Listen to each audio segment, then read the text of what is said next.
L'anneau magique. Un père riche offrit à son fils 300 pièces d'or et l'envoya parcourir le monde à la recherche d'un métier pour ses compétences uniques. Robin, car c'était le nom du fils, prit l'argent et dit adieu à son père. Il n'était pas allé très loin lorsqu'il rencontra des bergers se disputant au sujet d'un chien que certains voulaient tuer. « S'il vous plaît, ne tuez pas ce chien, je vous donnerai 100 pièces d'or. » Le jeune homme supplia. Et là, le marché fut conclu.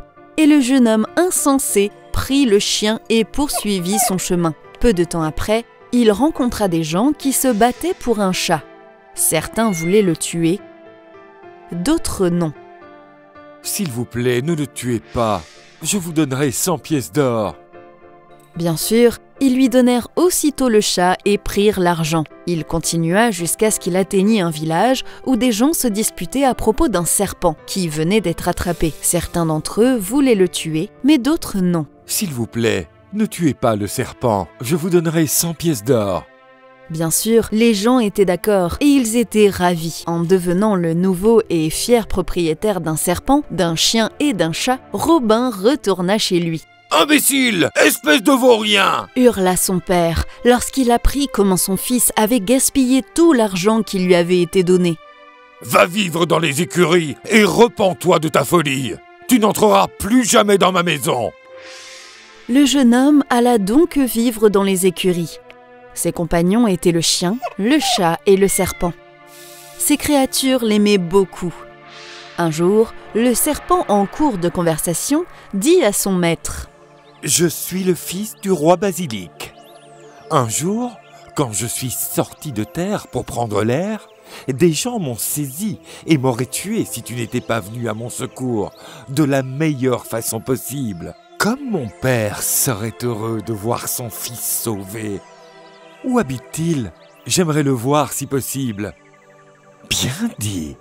Tu vois le mont Olympe? Au pied de cette montagne, il y a un puits de source sacrée. Si tu viens avec moi et plonges dans cette source, nous atteindrons tous les deux le pays de mon père.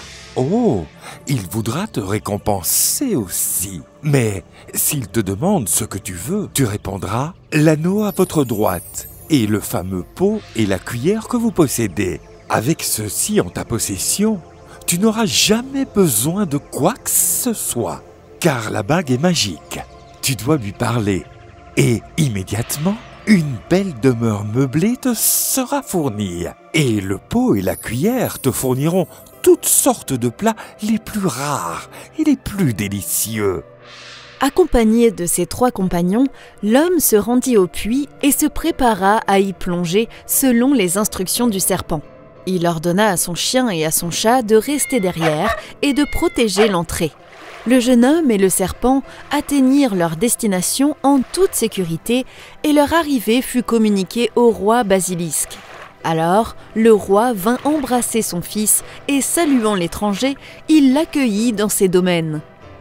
« Bienvenue au pays des serpents, jeune homme. Vous avez sauvé la vie de mon fils et je vous en suis très reconnaissant. Maintenant, votre souhait est un ordre. Demandez n'importe quoi et je vous le donnerai immédiatement. »« Merci, roi de Basilic, mais je ne veux rien en échange. Il est du devoir de l'homme sage de sauver la pauvre âme s'il en voyait une en difficulté.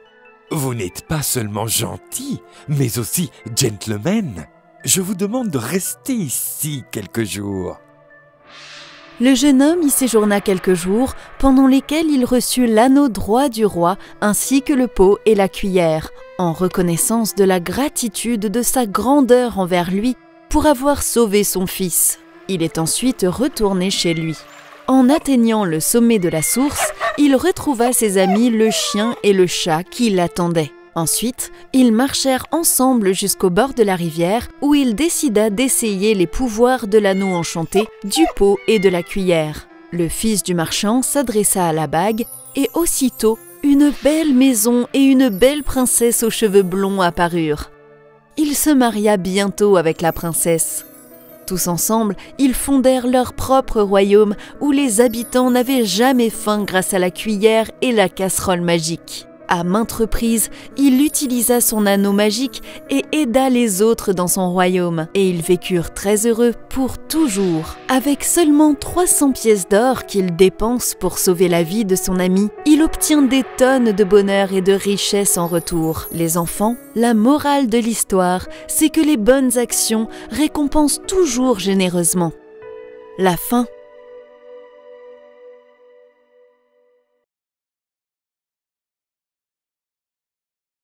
Si vous avez aimé cette histoire, n'hésitez pas à vous abonner à notre chaîne et à cliquer sur l'icône de la cloche pour les prochaines éditions. Surtout, n'oubliez pas de commenter.